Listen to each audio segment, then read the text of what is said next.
Oh, wait a second.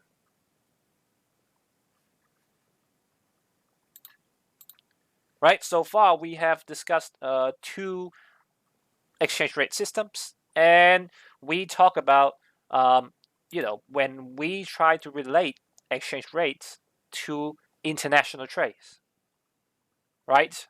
Okay, so we talk about in general what will happen if there is appreciation, depreciation. Okay, yeah, what will happen to the exports and the imports, right? And we know that this is just for a general scenario. And if we really have to know, okay, the effect to exports and imports when there is exchange rate fluctuation, we need to look at the PED of exports and imports, okay, and that is going to be your homework, okay, yeah, that is due tomorrow, right? So make sure you finish that. Okay, yeah, yeah, and we also talk about, you see here, evaluation between the two exchange rate system. Okay, right. So that's all. Yeah. So far for this chapter here. Okay, and so now let us finish the very last part of this chapter.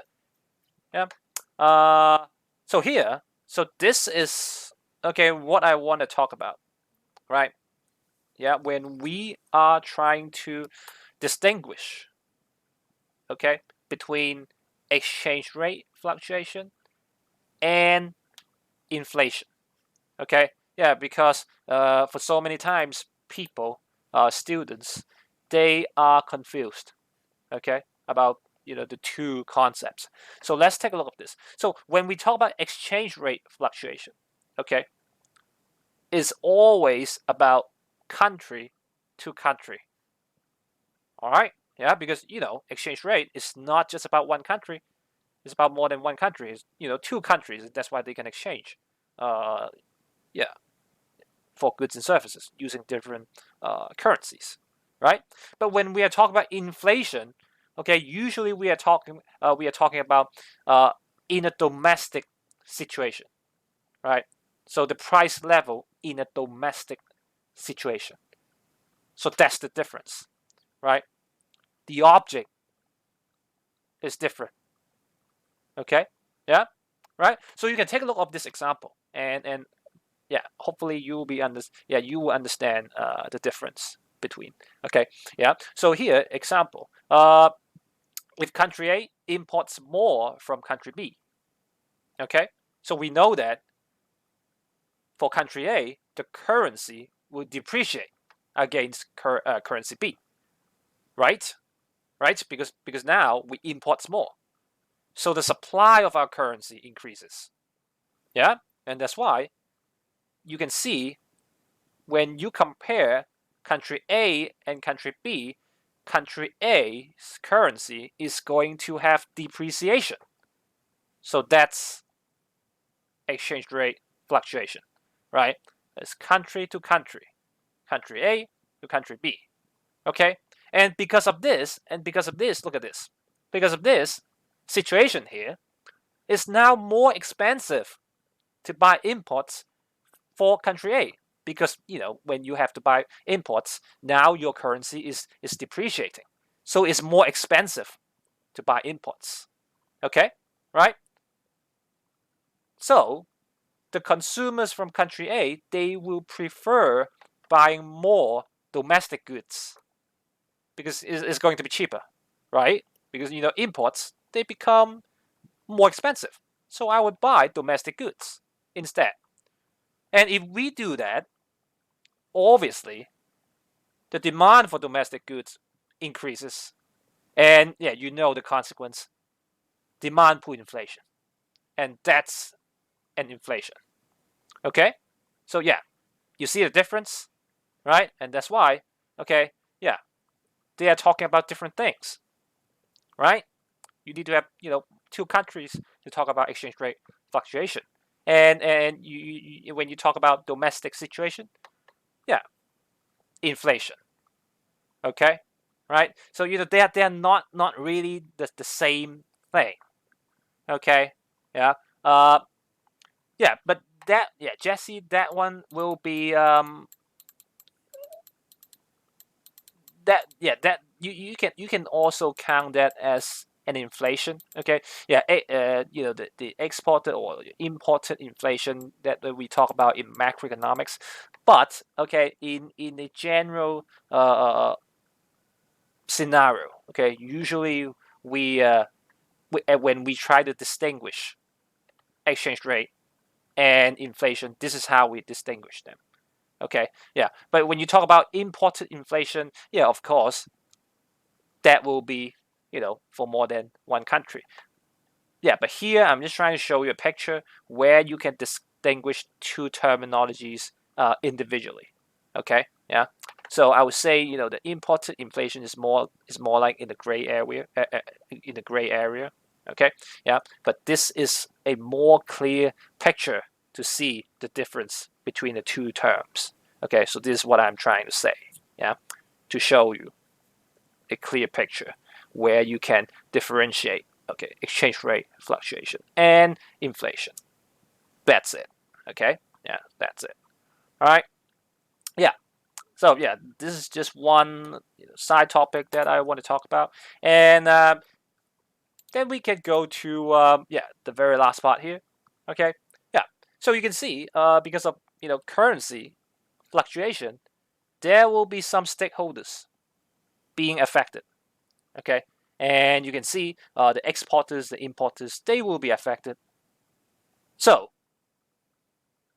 how are they going to be affected when there is a currency fluctuation? Do you think they will gain or they will lose because of currency fluctuation? So in this case, do you think they will gain or lose in this situation here? Or it depends. So it depends on. Okay, it depends on depreciation or appreciation. Right. Okay. Okay, and yeah, and more importantly, it depends on PED. Okay, so that's good. All right, yeah. So it really depends. Okay, it really depends if it is appreciation or depreciation, or if you want to make it more specifically, it really depends on the PED. Okay, so yeah, tada, like this. Okay, yeah. But you will know. Okay, when there is a currency fluctuation, they will be affected for sure. Okay, exporters, importers, they will be affected for sure. Right.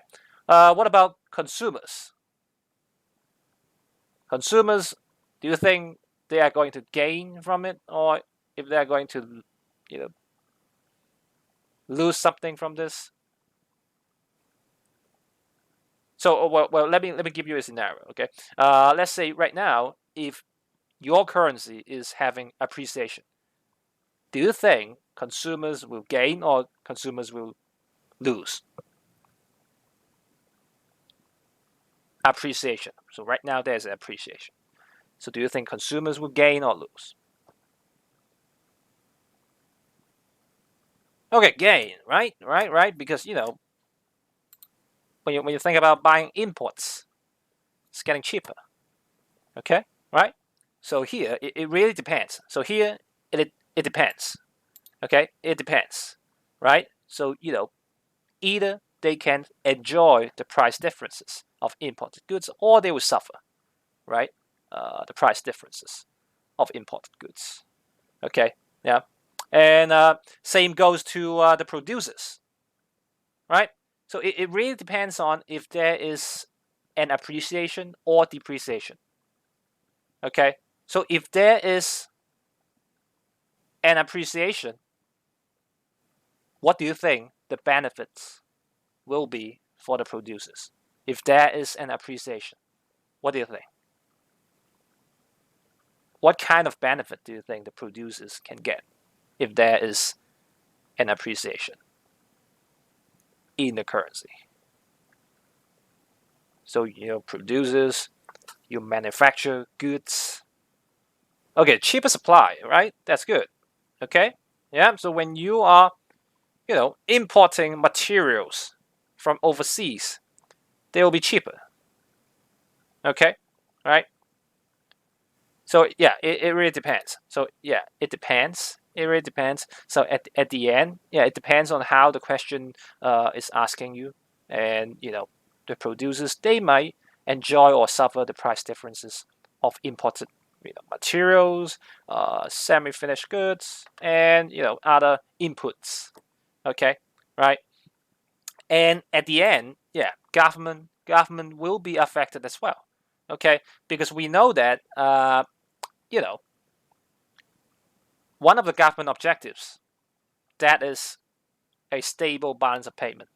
Okay, and we know because of currency fluctuation, the export revenue or the import expenditure will be changed. Okay, because of that, and that's why it really depends how the fluctuation is going on, so that we can determine if the government has a healthy economy. Okay, yeah, based on the balance of trade. Okay, yeah, or you can say balance of payment, right?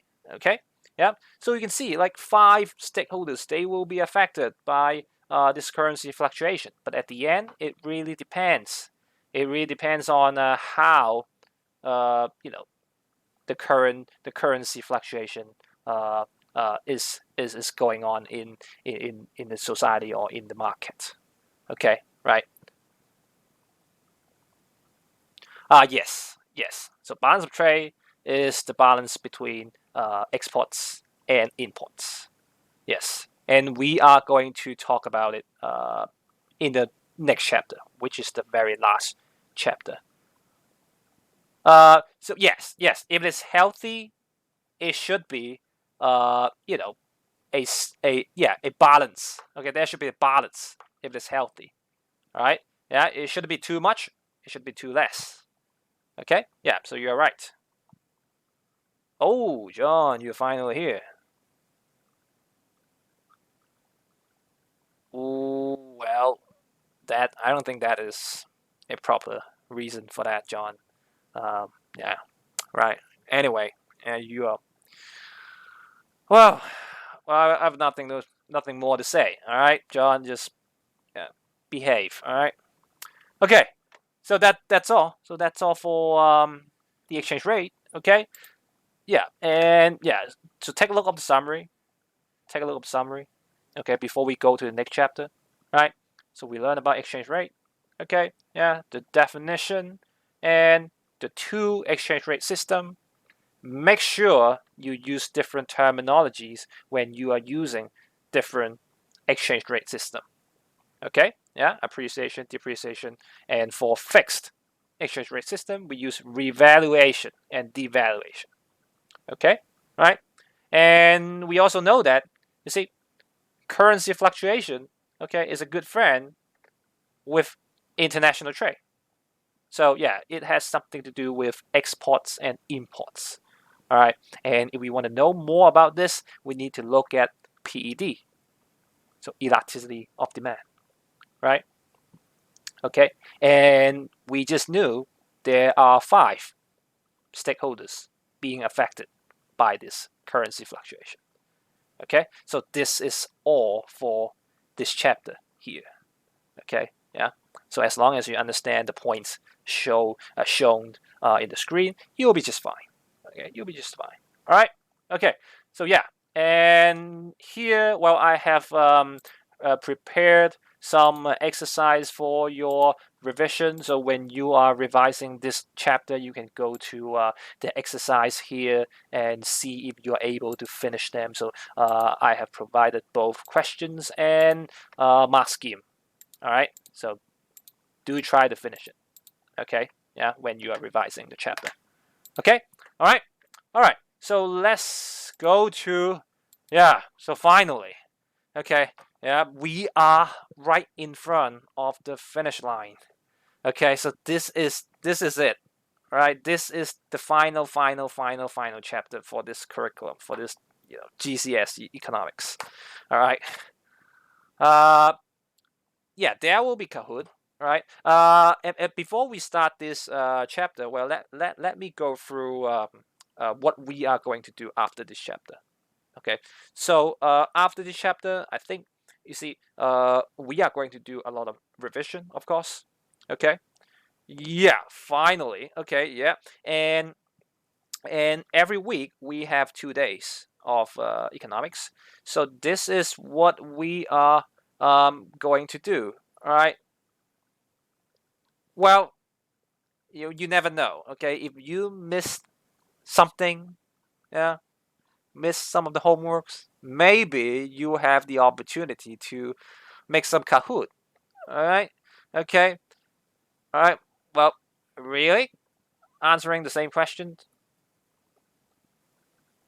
like what?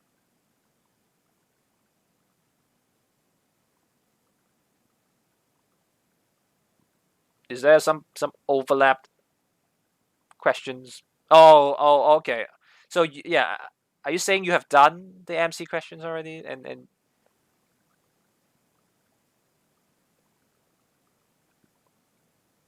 yeah, yeah, yeah. I'm pretty sure there will be some overlapped questions in a year. Okay, so yeah, is inevitable.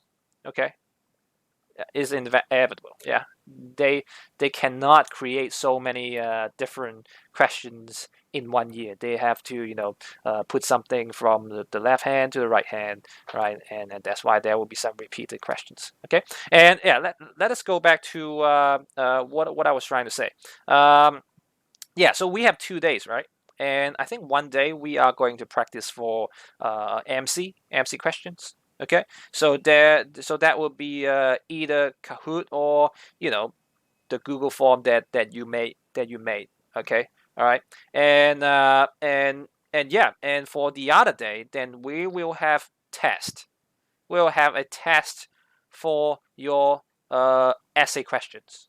Okay, so I will tell you the scoop of the test a week before. Okay, so you have a week to prepare for that test for every week. Okay, all right. So I think this is what we are going to do. Okay, all right. And well, I can actually tell you right now. So if we are able to finish this chapter this week, then next week we will start the revision, right? So if we are doing the test, then yeah, we are going to do the test for international economics, which is this unit here. All right, okay, all right. If we can finish this chapter this week, okay, yeah. So you have a week to try to revise for this unit. Okay, right, all right. So let's go back to the final chapter. So this is it, no more. All right, and this is going to be not a very long chapter. And you see here, talk about government objectives, right? And in macroeconomics, we have basically, gone through every one of them. Okay, yeah, we have made a very quick introduction of balance of payment, stability. Okay, and we did the rest of them in detail. Okay, so this one here, balance of payment, that's the chapter we are going to go through for this one. Okay, right? So after this, then we know, okay, all of the government objectives. All right, so here we go. All right, so very last chapter. It's about balance of payment and especially current account. Okay, well you will see what that is. All right, so balance of payment.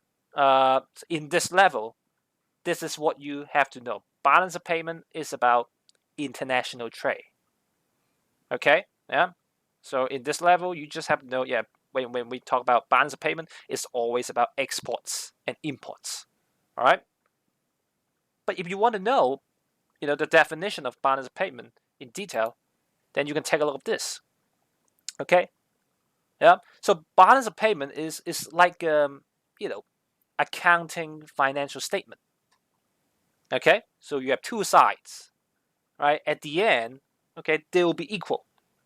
Okay. But what are they talking about? You see here, the balance of payment is trying to show you a country's transactions with the rest of the world, okay, in a particular period of time. Okay, so anything, okay, any transaction with other countries, we will put that in this account, and at the end we'll come up with a number. Okay, all right, so that is balance of payment. All right, and in IGCSE we only have to know one side, and which is current account. Okay, and when we talk about current account, it focuses on exports and imports. And that's why, I told you, when you hear about the term balance of payment in this level, you just have to think about, exports and imports, okay, or international trade. That's all. Okay, for financial account and capital account, you don't need to know anything about this. Okay, but at the end, if you put all the numbers in both sides, they will be equal. Okay, so that's why they call it, balance of payment. All right, yeah.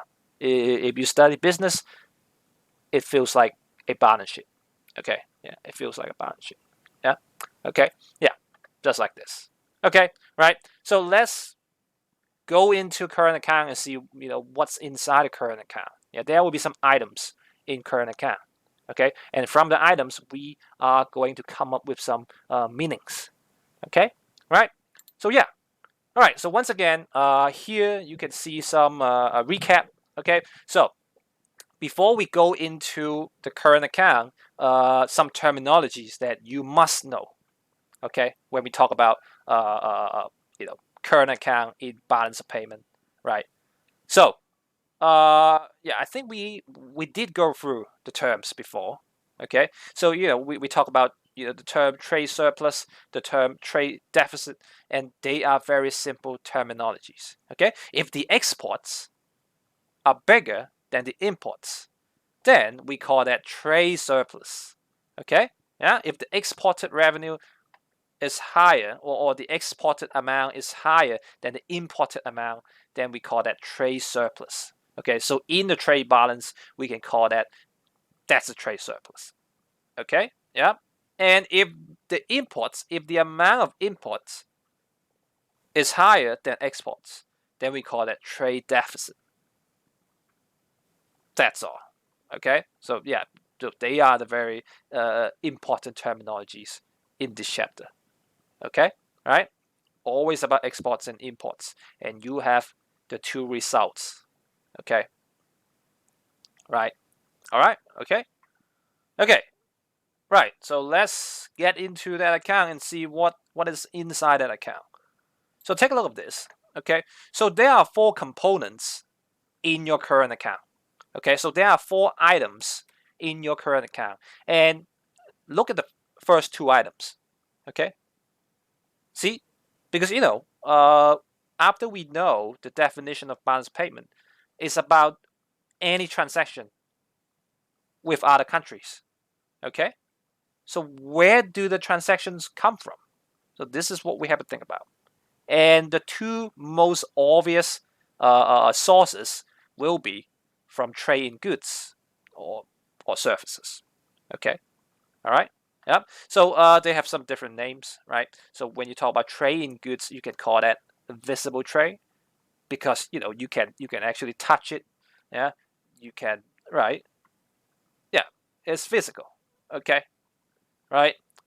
It's more solid. But if we talk about surfaces, okay, sometimes we call them invisible trade, something that you cannot touch.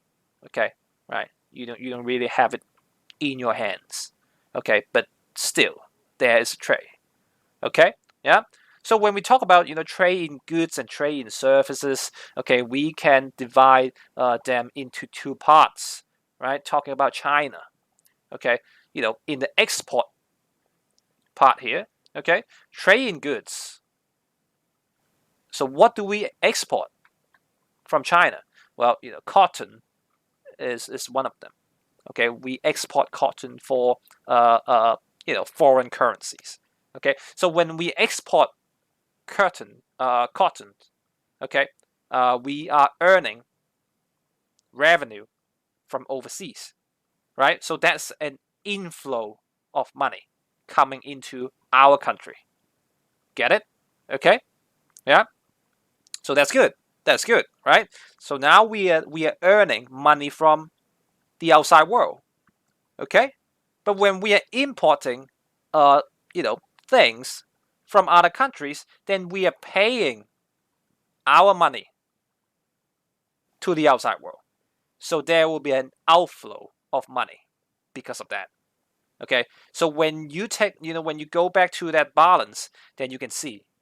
Okay? So if the money that we received from the outside world is higher than the money we pay to the world outside, then there will be a trade surplus.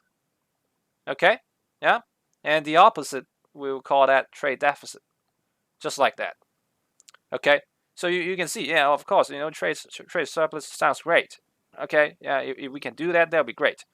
But at the end, either one, if you have too great of trade surplus, that will be bad for your economy. If you have a very high trade deficit, that will be bad for your economy as well. Okay, so you will see the reason. Okay, so that's why we want to find a stable balance of payment. Okay, and that's why the objectives. One of the objectives is to obtain or is to acquire, a stable balance of payment. Okay, we want to stay here, and we want to stay in the middle. Okay, yeah, yeah. So that's it. Okay, and when you talk about trading services, right? So here a very good example for you. Okay, when there are some U.S. tourists, they come to China, and they spend money on the hotels. Okay, in China. So you see here, there's an inflow of foreign currency into your country because the foreign tourists, they spend money, they spend their money in your country. Okay, so there's an inflow. There's an inflow from services. Okay, and yeah, if you use the same logic, then you can apply back to the import side. All right, so let's say if now you go to US and you want to go to visit like yeah yeah some tourist spots, and you are trying to find a local travel agency, so you pay for the services. Okay, so now you're paying your money to the US. Okay, so there's an outflow. There's an outflow of money. Okay, from the services. Okay, so after all the calculations from item 1 and item 2, then you will come up with a result. Okay, and this is the result. Okay, yeah. So when we talk about item 1 and 2 together, at the end, if we put the numbers together, then you will be able to find either there is a balance of surplus of trade surplus. Okay, which is when X is bigger than M, or you can find a trade deficit when M is bigger than X. Okay, of course there could be a balance as well. Okay, so if there's a balance, then you can just call that a balance of trade. Okay, all right, just like that. Okay, right. Yeah. So that is the first two items. Okay, in the current account, right? In the current account. Okay, is always about the money inflow and outflow of one country because of the transaction with the outside world. Okay, all right. Okay, right. So let's go to the third and the fourth item. Okay, yeah, we only have 4 items in the current account. Okay, so let's go to number 4, number 3, and number 4. So they are a bit more indirect. Okay, yeah, but still, when you think about it, they are still accounted for the inflow and outflow of money. Okay, between your country and some overseas country. Okay, yeah. So take a look at this. So number 3, when we talk about income flows, okay, well, you can call that primary income, or you see here, it's just the factor rewards between residents and non-residents. Okay, yeah, you might not understand from the words here, but when we use the examples, they will become more clear. Okay, so the income flows are always focused on the factor income. Okay, so take a look at this: wages, rent, interest, profits, and sometimes investment income. Okay, so well, let me ask you a question. So here, this one, wages. Where does this factor income come from? From which factor of production? When we talk about wages, so from which factor of production? Yeah, labor, right? Yeah, labor. And what about rent?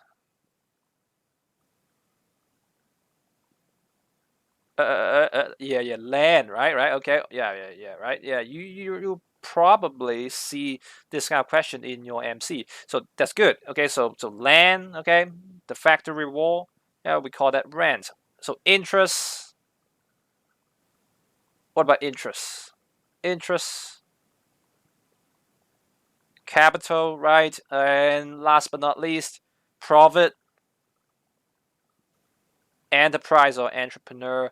Yes, okay, and there's an additional one, investment income, like when you are investing shares from some overseas company, etc., etc. Okay, yeah, so take a look at this, right? So here, yeah, you can treat the receipts and payments as something similar to exports and imports. Okay, so exports, okay, overall it means the money coming to your country. Okay, and import is the money leaving your country. Okay, yeah, that should be easier for you to combine the knowledge here. Okay, so yeah, money coming in, money going out. Okay, money coming in, money going out. All right, so here, money coming in, money going out. So let's take a look at this. So example, yeah, a non-resident pays for the house, the house rent in your country. Okay, let's say in Hong Kong. All right, yeah, let's make a quick example. Let's say Mr. Will Bryan. Yeah, I'm pretty sure you know who that is. Okay, our GR teacher. Okay, yeah, he came to Hong Kong from the UK and he rented a house in Hong Kong. So he is using his money from the UK to rent the houses. I mean, to rent a house in Hong Kong. So that is a money income, okay, a money inflow from the overseas country to Hong Kong. Okay, so you see here, you can see the money coming in. Okay, so yeah, so if that's the case, that's an inflow. Okay, that's an inflow, right? But once again, when you think about this, when the school is paying wages for Mr. Bryan, okay, there will be an outflow. Okay, because we always assume if you are a non-resident, then when you are working in some place, eventually you are going to send that money back to your home country.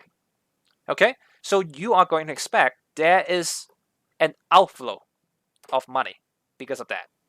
Okay, so here this pair of examples should be easy enough for you to understand the concept about the money coming into your country and the money going out of your country, right?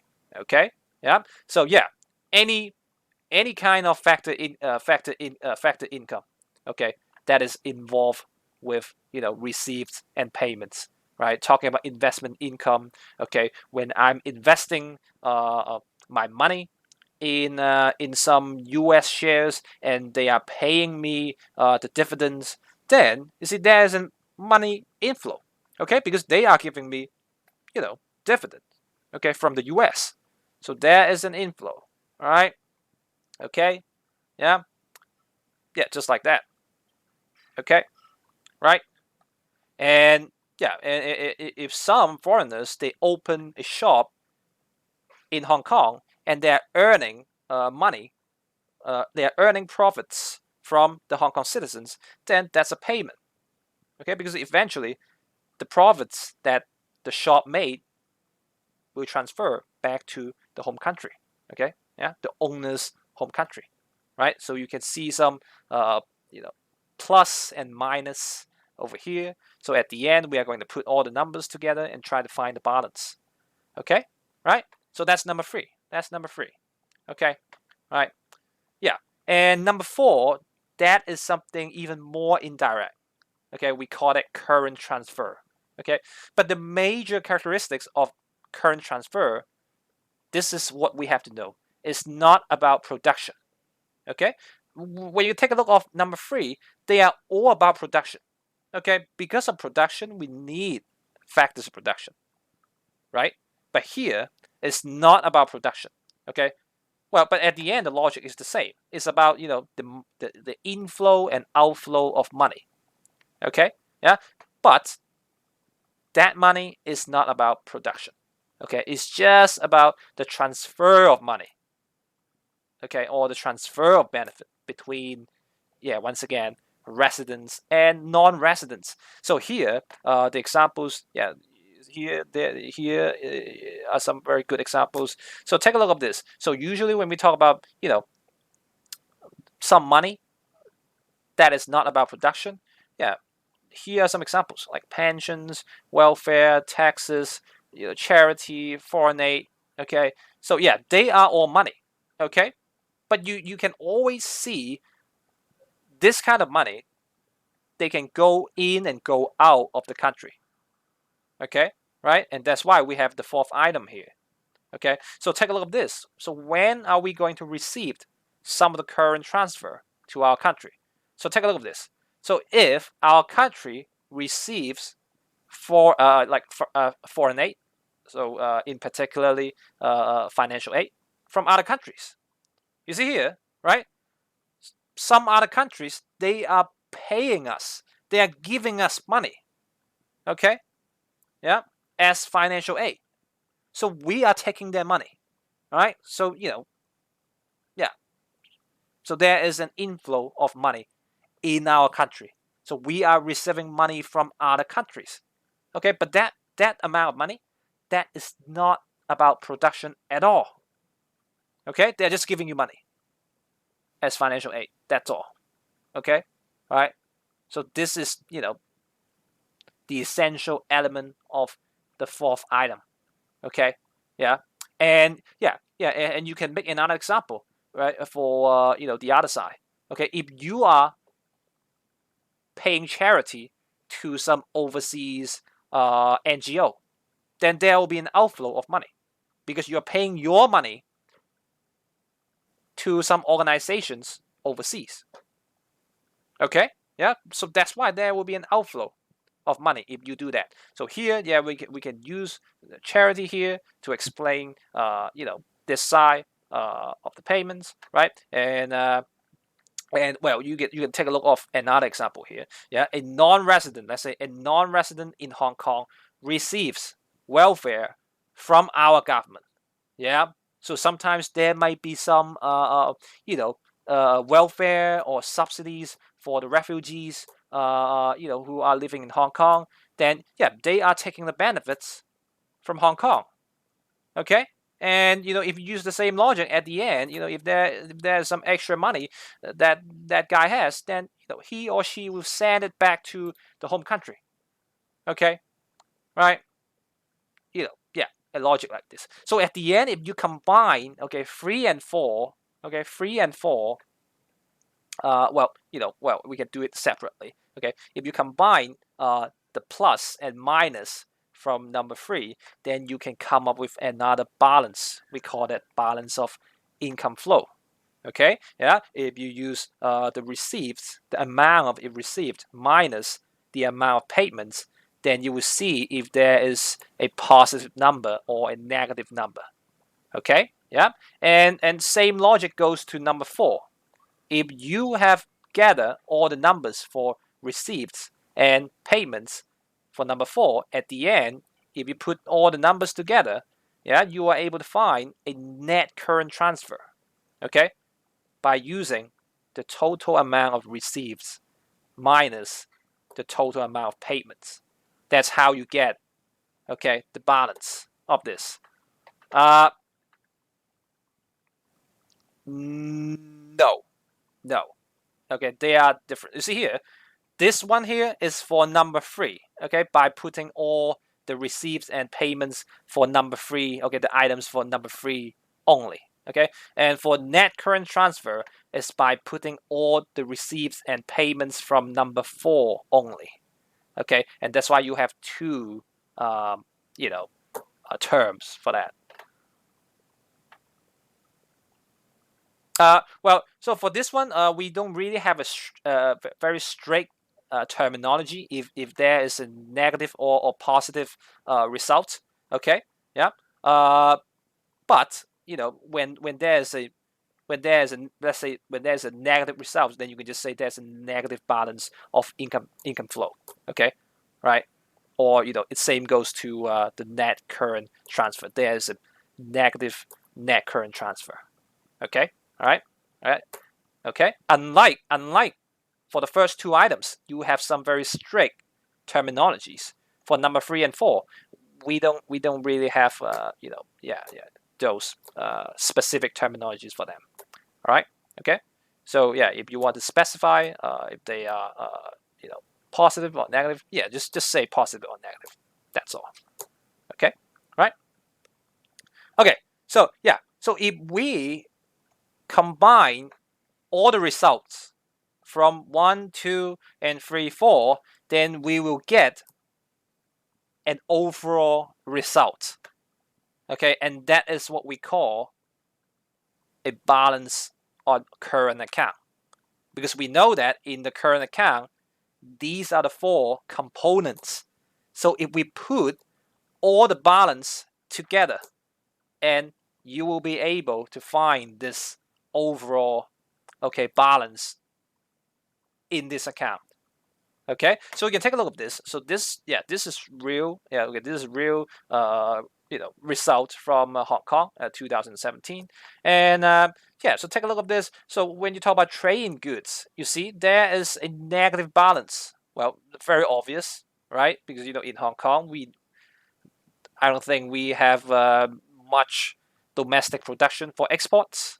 Okay, so pretty sure we have a negative number for that, and we know that in Hong Kong we are good at services. So a very nice positive number. Okay, at the end. Okay, when we calculated from the receipts and the payments, right? Okay, and same goes to income flow. So here, we have a positive number. Okay, so which means the money inflow is higher than the money outflow. Okay, so that's pretty good. All right, and for the current transfers, there's a negative number for current transfer. Okay, so which means, well, positively you can say Hong Kong is a very generous. Okay, it's a very generous city, right? Because it's a negative number, right? Negative number, it means the payment, okay, to the overseas is are higher than the receipts from the overseas. Okay, so we are you could say we're quite generous, but that is never the answer. Okay, it's not always about that. Okay, there are so many politics between this one.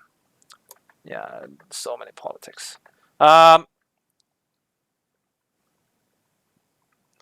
That's the ideology. Okay, right. So the ideal situation. Well, but you cannot say. Okay, you cannot say. If that's a 0, then that's the best. Okay, for so many different countries, they have so many situations, and right now when we are just trying to focus on current account, we cannot say much about where should the number be located. Okay, because take a look at this, right? Because this is the entire balance of payment, and now we are only focusing on this side. Okay, and if we are trying to study the other part as well, then there will be some other concepts. Okay, but right now, well, I guess you can say that. Okay, you can say that. Okay, as long as the balance is not too huge, then yeah, I would say is a stable situation. All right. Okay. So yeah, right. So you can actually find some numbers from different countries. Okay. Right. So just like this. Okay. So make sure you know the 4 components. Okay, in the current account, and yeah, and know how they work. Okay. So 1, 2, 3, 4. 1 to trade in goods and services. So 1 and 2, they are always together. So together, balance of trade. Okay. Yeah. So these are the two we always focus. Okay, we always focus on. Okay, these 2 items, they are the major, they're the main dishes. Okay, for us. And 3 and 4, yeah, it's just for your information in the current account. Okay, yeah, but these 2 here, we always link these 2 here to different topics. Okay, yeah, all right. So yeah, right. So, of course, we need to talk about the causes of a trade deficit, right? So, once again, trade deficit is equal to what is it? In what situation you will see a trade deficit?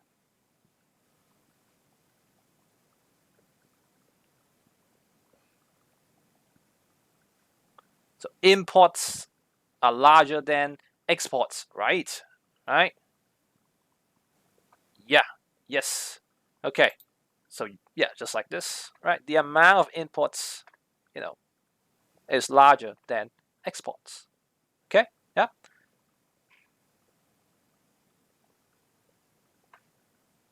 True. Yeah, Ivan. Yeah, that's a good example.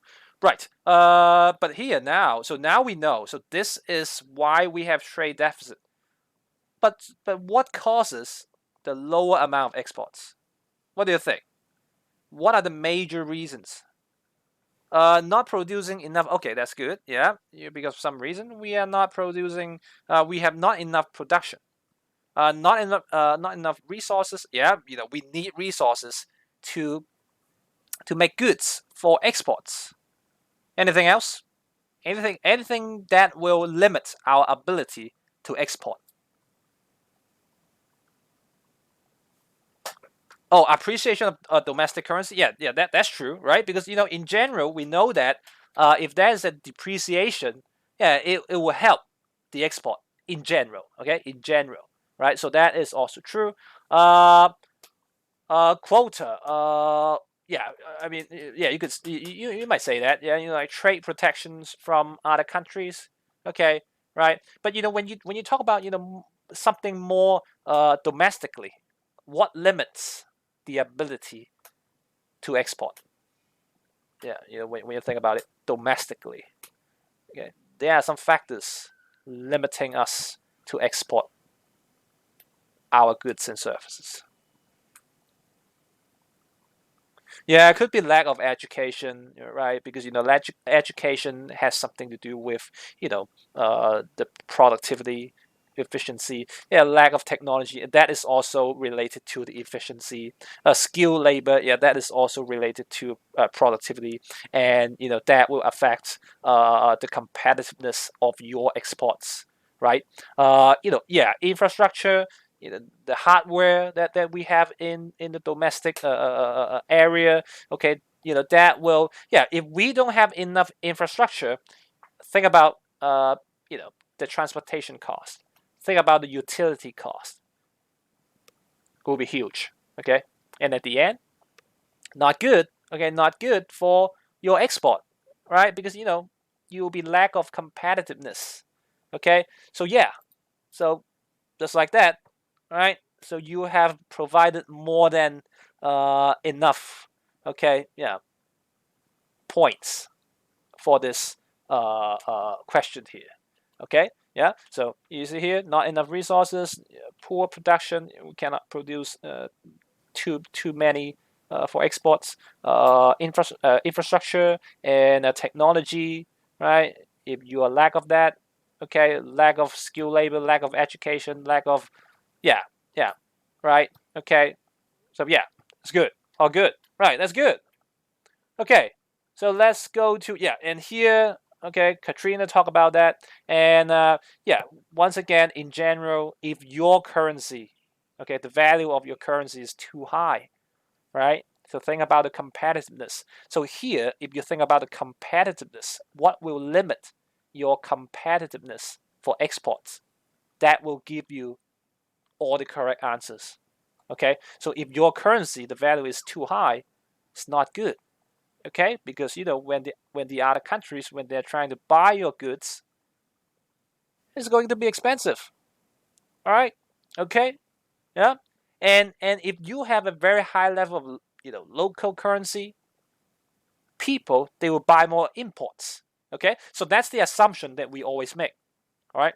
So when we have uh, a higher purchasing power, we tend to buy more imports. Okay, and you can develop the point from there. We buy more imports, and that's why the standards of living will increase. So usually this is our assumption. Okay, when we have higher income or when we have a higher purchasing power, okay, we buy more imports. All right, yeah, to enjoy higher standards of living. Okay, right. And if that's the case, then you can think about it. Okay, the export is already low. Okay, and when you even buy more imports, the deficit will be even bigger. Okay, yeah. Oh yeah. Eventually. Okay, yeah. There will be a cycle. There will be a cycle. Yeah. So eventually, if you forget about other factors, it will go back to depreciation very soon. Okay. So I'll show you the cycle very soon. Okay, in the slides. All right. So yeah, right. Okay. So you see here, these are the causes for trade deficit. Okay, and yeah, and okay, so here you have two videos, and before we end today's lesson, so let's take a look of one of them. So let's take a look of this one, the short one.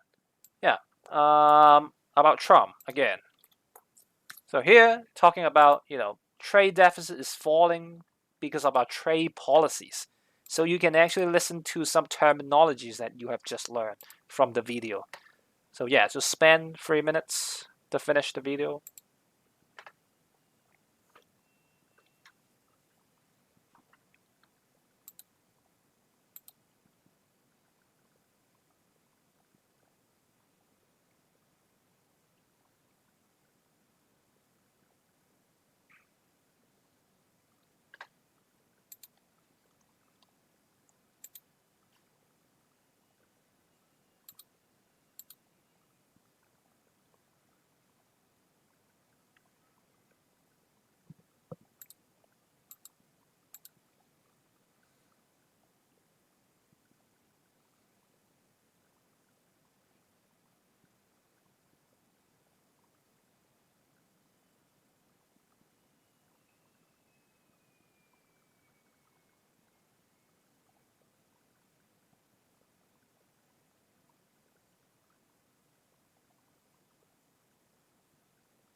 Right. So USA, USA. See, you heard that? So yeah, trade protection that will also help reducing, the trade deficit because U.S. has a huge trade deficit, and that's why Trump wanted to use tariff, okay, to reduce the amount of imports so that the trade deficit can be reduced. Okay, of course, there will be so many side effects from the tariff. Okay, and we are going to take a look at that tomorrow. Okay, right? Yeah. So yeah, that's all for today, and yeah, I'll see you guys tomorrow. All right. Okay. All right. Bye, guys. Bye.